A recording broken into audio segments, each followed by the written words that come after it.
The recent visit of the CBI to New York was most assuredly to have a chat with the Federal Reserve Bank of New York.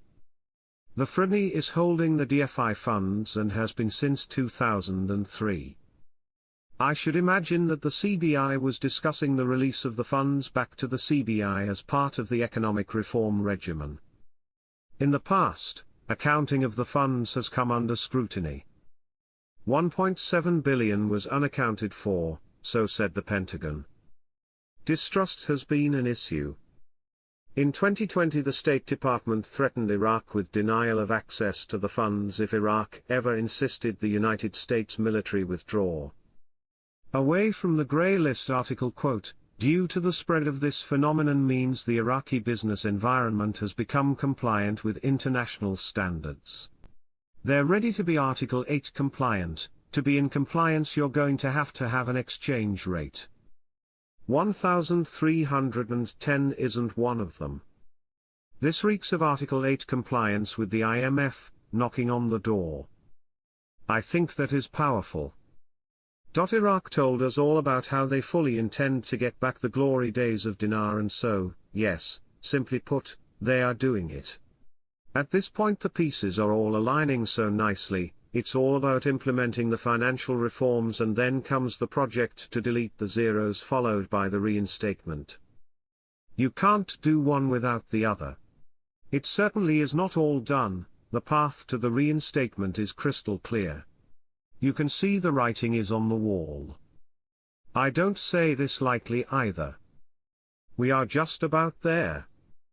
Central Bank of Iraq makes progress in reforming banking sector. Quote, U.S. Ambassador to Iraq Alina Romansky confirmed, via tweet, the Central Bank of Iraq has made progress in reforming the banking sector. We commend the progress made by Iraq and the Central Bank of Iraq in reforming the Iraqi banking sector in partnership with the U.S. Treasury and the Federal Reserve during recent meetings in New York, where the two parties discussed ways to cooperate to enhance transparency and integrity in the Iraqi banking sector.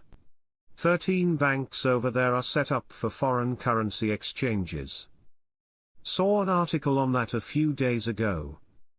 Marks, suddenly they are operating as if they were already in the WTO. And yes, 13 of their banks can now take international exchanges. It's curious, and I think tells us how close we are. From banking people, they tell me they were told suddenly to start training more people on foreign currency exchange. I take that as a good thing. They had kept their training to smaller numbers up until now. It would make sense to me now that we are so close, for them to get more people ready to roll. The financial advisor to the Prime Minister, Mazar Mohammed Saleh, warned today, Wednesday, of the risks of a decline in oil revenues with the decline in crude prices in global markets. Saleh told Euphrates News Agency, first, there must be a systematic investigation into the fundamental factors behind the decline in crude oil prices in global markets and their rapid decline in the past few weeks, as China is one of the world's largest economies importing crude oil among nations, as its crude oil imports exceed 10 million barrels of oil per day. And Iraq alone contributes about 10% to China's need for oil, or about 30% of Iraq's oil exports are directed to the Chinese market. He explained, China's demand for oil is linked to the annual growth rates of its economy, and it is a truly direct relationship, as the more the annual growth in GDP increases, the more the demand for crude oil increases. Saleh pointed out that there is a parallel between the increase in GDP and the increase in oil consumption by a percentage ranging between 0.5% to every 1% increase in GDP, although this parallel may change based on energy efficiency and market developments. He pointed out that with this slowdown in Chinese economic growth, the second largest economy in the world, it has begun to escalate during the second half of this year, as the annual growth rate is expected to decline to about 4.5% after it was 5.4% at the beginning of the year, and thus the decline in growth in the Chinese economy has become an urgent issue that greatly affects the global economy, and the stability of demand in the energy market.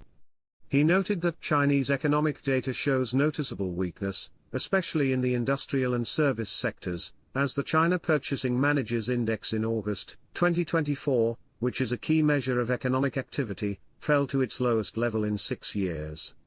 He continued, such a decline reflects a decline in both domestic and external demand for goods and services, as new export orders in China fell in July for the first time in 8 months, indicating a decline in global demand for Chinese products. The government advisor explained, new home prices in China also rose, but at a very weak pace, adding more pressure on the Chinese economy itself.